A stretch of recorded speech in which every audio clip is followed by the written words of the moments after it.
family life. It leaves very little time with the children. If you do have both parents who work full time, then a lot of the time, by the time they get home, all they're able to do is feed the child or even just put the child to bed.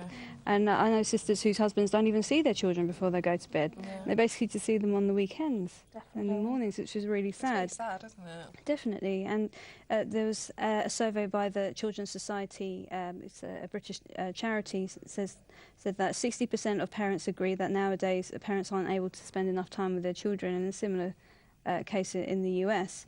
Another thing is that a lot of women are deciding to delay pregnancy, and there's been a lot of emphasis on this, and even the government has said try not to do this because it causes a number of fertility issues, both for the mother and the child, a lot of health problems.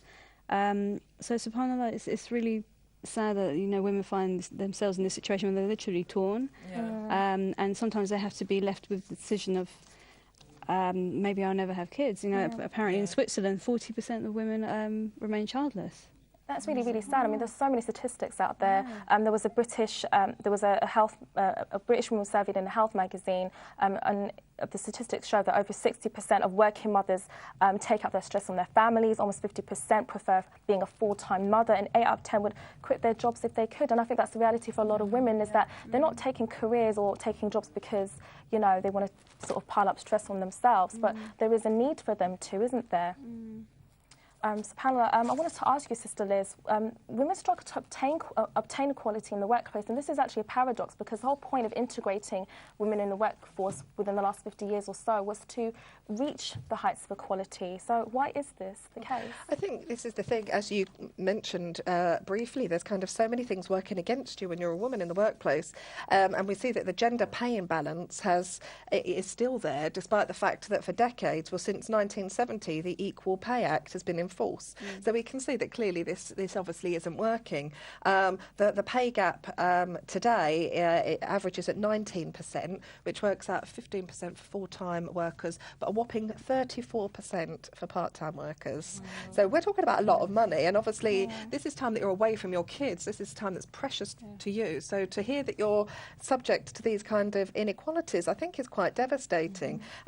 Not to mention the fact that you are pushed, for economic reasons, you are pushed back into the workplace. So you should really have a fair opportunity to earn the same salaries. But I think on top of this, we also have other obstacles, what a lot of employers have dubbed the maternity risk, which is obviously women in high paid or managerial positions. If they want to start a family, this can be very costly for the company, not only in terms of maternity pay, but childcare and that kind of thing. So this is why we see less women in these higher paid roles. On top of this, again, you also have high rates of sexual harassment, sexual discrimination, women being unfairly treated at the hands of their male either colleagues or employers. So there's really it is a kind of jungle out there. Definitely, Nasmeen. I mean, coming from a legal background, what is your take on the sort of the laws that have been put in force for maternity leave and whatnot? Because that's definitely a big not issue. just in maternity, but I think overall, in general, employment law and the way we approach it is a lot of onus is on the woman to be able to manage her time, the woman to be able to find a job that's going to be beneficial for her. And instead, obviously, in fact, there is the alternative where people say women and her family, so a family should support it. And I agree, yes, family should support the woman, but surely the employer should also be looked at. Why isn't anyone considering, well, perhaps the employer could have thought, instead of having one full-time staff, have 2 part-timers who do job sharing. There are so many different possibilities, but we're not considering them because we just think the woman should manage it. And we need to consider, well, in order to have a more effective society, everyone needs to look at it as a package and think, how can we help? But this is the thing, isn't it? When you look at it Islamically, we do look very much at the societal responsibility. It's not, this person is an individual and they kind of sink or swim. It is, how do we work these issues out as a society? And I think that's the only way that you can deal with these things. I can't see any other way of coping with it, to be honest. Definitely. I mean, we are talking about perhaps, Western background and Western context, but what about Muslim women in the Muslim world?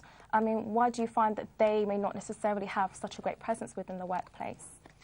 Again, it'd be down to culture, wouldn't it? Yeah. Because at the end of the day, Islam says one thing, but unfortunately, people interpret it in a different manner, and culture still prevails, and it's all a matter of challenging those attitudes and continuing on with it. Absolutely. There's so many issues. That's definitely one. That they even mentioned it in the video. That depending on the society that you're in, it's actually seen as a shame for the women to leave the house or even to work and things like, or to gain education, which is worrying considering. I have to say that even happens in the UK sometimes. I Yeah. know when I was first going to university, mashallah, I had my parents' full support, but others, came in question saying, why are you making her go to university? She doesn't need to work. Yeah, you don't know what they get up to, and it's like, exactly. oh, that's just the girl. And that doesn't help at all. What is your take on this, Liz, inshallah? I agree with Zainab. I think it does kind of depend very much on the culture that you come from. But, again, as we keep saying, it is a case of re-educating ourselves as Muslims, coming back to the Sharia and what the Sharia says about this. And we find the further we get away from that, the more we're going to see these problems. But also in like the Muslim world, you find a lack of education. So in India, 75% of men can read, whilst only 51% of women can read. So first of all, if they don't have the education, how are they going to get the jobs? The other thing is the lack of infrastructure. There's a lack of jobs on the whole for men and women. So this is also another factor that we have to consider with this. Definitely. I think in addition to your point is also the fact that the traditional role still prevails, because I know within Egypt there is a limited presence of women within the private sector, because there's this idea that women must stay at home. So I think that education and having a very important balance is something that needs to definitely take place. Coming back to you, Sister Nazmeen, what jobs provide a balanced woman who need to work and marry and have children? What kind of suggestions can you bring forward? I think a lot of the trend that we're seeing is that people are going into more self-employed work, so setting up their own businesses, because that means they can have that flexibility. In terms of occupations, I have to say, I personally think that any occupation can be flexible, provided that the employers are willing to consider alternative options, and provided you can meet halfway with it. I, for example, worked in a bank for a long time, and I didn't work Fridays in order to allow me time to go home, obviously pray Jummah, because my parents would be away and all of that. There were times when I had to come in because we were short-staffed, but it was all about, okay, let's meet halfway and see how we can help out each other. And the whole way it worked was because everyone thought, let's try to make it best for everybody. But that approach isn't there in a lot of the occupations. Yeah, that's true. And we hear about it in law, in medicine, and it's all about just take, rather than a little bit meeting halfway. Yeah. Why would you say employers are reluctant to do that, to kind of to be a bit more I adaptable? think it's because they know they don't have to. No one's telling them you have to do this. And the recent law where your qualifying period for unfair dismissal, it went from 1 year to 2 years. Now they have a 2-year period where they can just do whatever they feel like. And it just, it's taking away this, instead of, on the one hand, yes, you shouldn't limit a business because it might limit economic growth. But on the other hand, surely you're limiting economic growth by limiting the people working for the business. And it's not meeting halfway, but it does, in my opinion anyway, seem to be that we're letting the employer do as they wish at the behest of the people in the community themselves. It's really a worrying thing to kind of see, how the workplace can isolate a whole community of people. I know a lot of sisters that are very worried. They're either in work or looking for work, and they're concerned about things like, what if my line manager's a man, and we have to go for our meetings, and it's just the two of us in a meeting room. Those kinds of things, or space to pray. That kind of thing. So there are a lot of things to think about for Muslim women in the workplace. And there is the concern there that the employer isn't going to be mindful of, meeting all those needs. I have to say, I think one particular issue with Muslim women, especially right now, is this stereotyping around the veil and the hijab and everything. We've had sisters concerned that, well, I've started wearing the hijab, but I feel like because I'm wearing it, they think I've changed my mindset, I've taken, a different attitude, I've become more traditional, or that therefore I will not be doing extra work and things like that. And I think, well, why? Yes, you've taken the initiative to wear the hijab. That doesn't change the person who you are. And I think it doesn't help that the media and everything else has been adding to that stereotype. Sister Zainab, could you briefly also suggest what other jobs that may offer that flexibility that a lot of people It's like the sisters were saying, the use of part-time work and job share, but also there's different jobs that utilise shift work. So, for example, nurses, like my parents are both nurses, and they did a lot of shift work so that they could be a bit more adaptable in terms of who picks up the kids and cooking and stuff like that, and being at home. So that sometimes can help. I think the problem is that there's more flexibility in there, and I don't mean this in a negative sense, but the lower tier jobs than it is in higher positions. And that's exactly why we don't see women and within these higher tiers, because they're being pushed to the side of the lower tiers because it's more flexible for them, and naturally you're going to go for what's better for your family. But that's not really fair for someone who has the capabilities and capacities to be right at the top. Or the education. You tend to find that a lot of people are educated to a very high level, have experience in high level jobs, but find themselves, like you say, in lower level positions because that's the only way they can make it work. And Islamically, I think this is a travesty because it gives a really wrong impression of Muslim women and what we're capable of and what we have to offer. And also people then, I get a lot of my family saying to me, are you allowed to work? Are you allowed to do this? Because people just don't know, because the image we see is so flawed. And we look at the people, the women around the Prophet, peace be upon him. You know, his first wife, Khadija, she was a very successful businesswoman. But, you know, even there are many examples. You know, Shifa bin Abdullah, she was an administrator in the marketplace in Medina. In Mecca, it was also a woman, Samra bint Nuhaik. I don't know if I've pronounced that right. But, you know, these were both women that were appointed by Ummah to run these, you know, very high-ranking roles. And this is the example that we should be striving towards. Definitely. I mean, what practical tips could you sisters give for sisters who are looking for work or experiencing problems at work? If I could start with you, Nasmeen.